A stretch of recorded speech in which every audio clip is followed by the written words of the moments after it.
Beberapa nasihat supi. Bila tamak ditanya, "Siapa bapakmu?" Tamak menjawab, "Bapakku adalah keraguan-raguan terhadap takdir."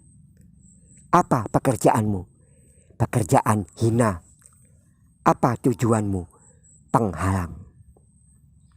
Siapa saja yang Anda lihat mengaku mempunyai tahap rohani tertentu di hadapan Allah, namun keluar dari hukum syariat, maka jangan dekati orang itu.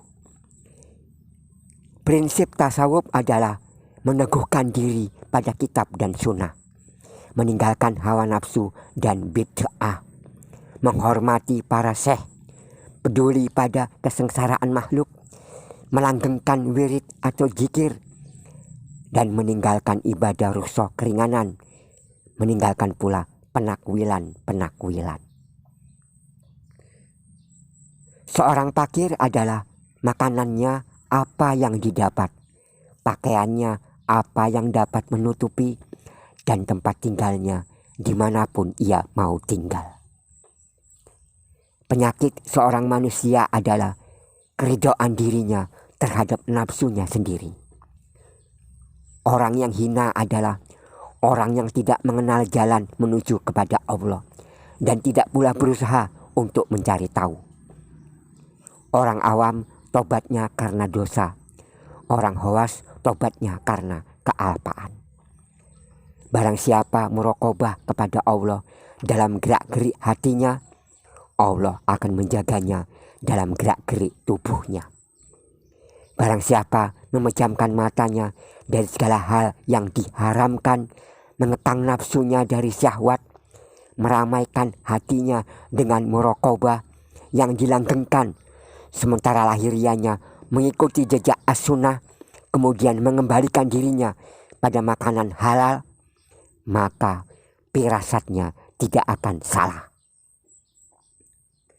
Siapapun yang menentang Allah dengan sepenuhnya, Allah akan menentangnya secara serentak. Siapa yang menghadap kepada Allah melalui hatinya, Allah akan menerima orang itu dengan rahmatnya, dan seluruh makhluk berwajah akan menerimanya.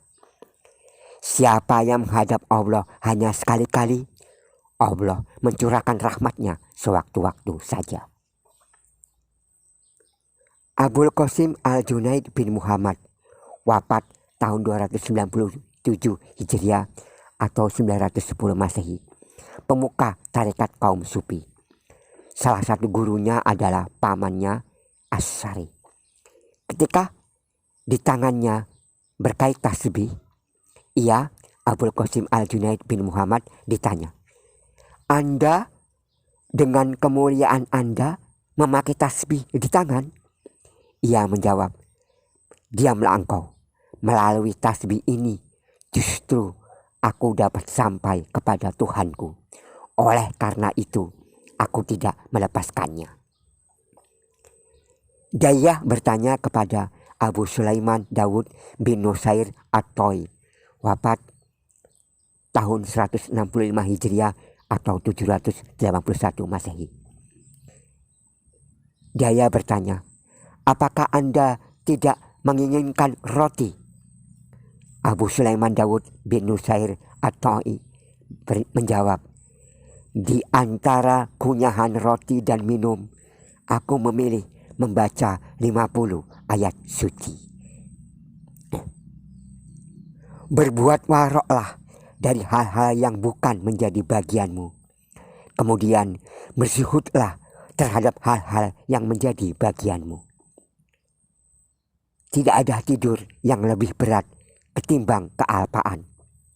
Tidak ada belenggu yang memperbudak ketimbang syahwat.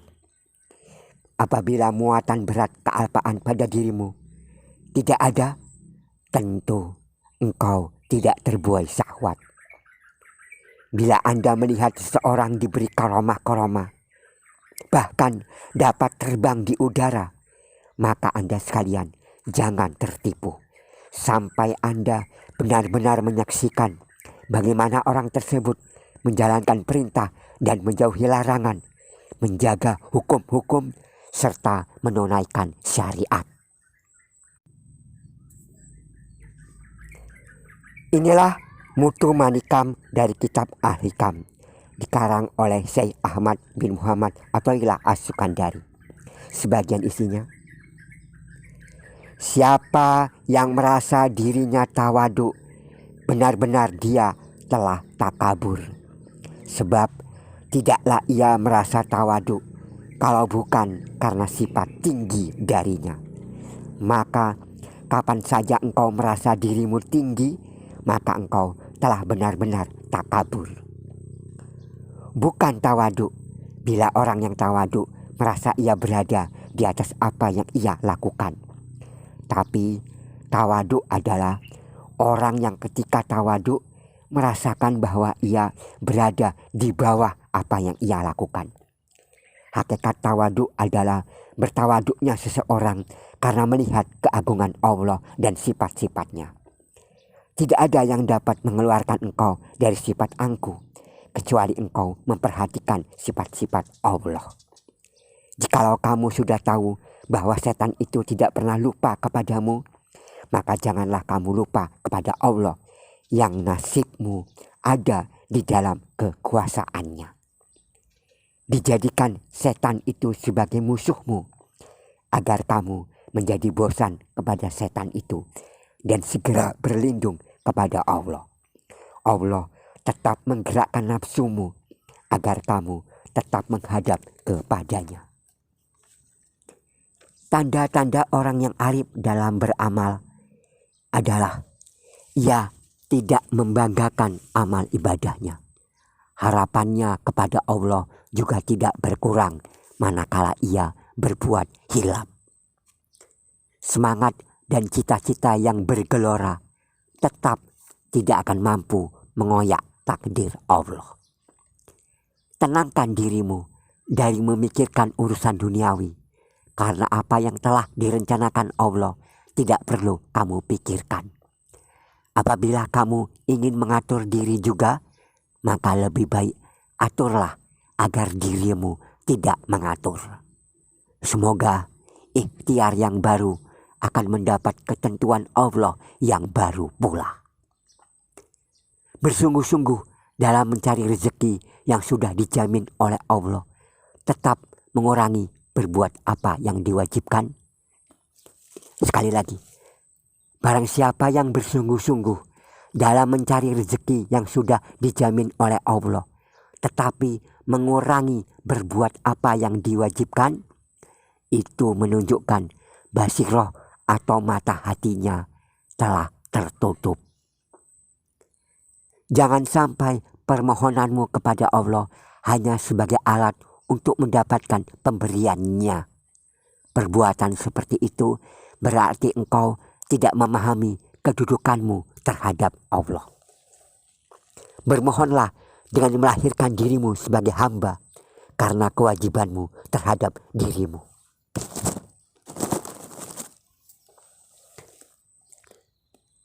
Sekali lagi, maaf.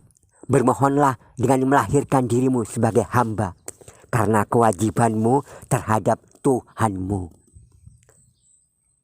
Berdoa kepada Allah ada dua maksudnya. Pertama adalah sebagai hiasan lahiriah si hamba dengan doa yang dikehendakinya. Karena doa adalah tanda hikmatnya hamba kepada Tuhannya. Dengan hikmat itu si hamba berkehendak agar seluruh anggota lahirnya terhias. Kedua, bahwasanya doa itu adalah perintah Allah dan si hamba menaati perintah itu. Allah sengaja mendatangkan gangguan untukmu dari manusia agar kamu tidak merasa tentram karena gangguan itu.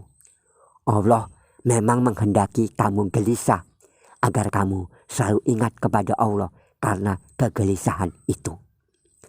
Kebaikan orang langsung membahayakan hatimu, sedangkan keburukan hanya mampu membahayakan jasmanimu.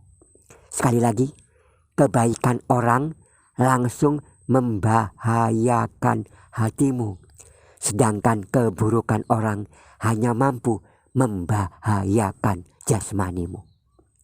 Sesungguhnya musuh yang mendekatkanmu kepada Allah lebih baik daripada sahabat yang memutuskan dirimu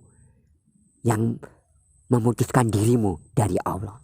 Sekali lagi, sesungguhnya musuh yang mendekatkanmu kepada Allah lebih baik daripada sahabat yang memutuskan dirimu dari Allah.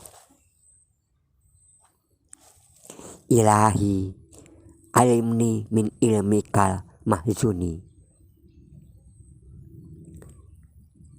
Ajarilah aku ya Allah ilmu pengetahuan yang berada dalam persembunyian. Dengan rahasia asma-Mu aku tetap dalam pemeliharaanmu.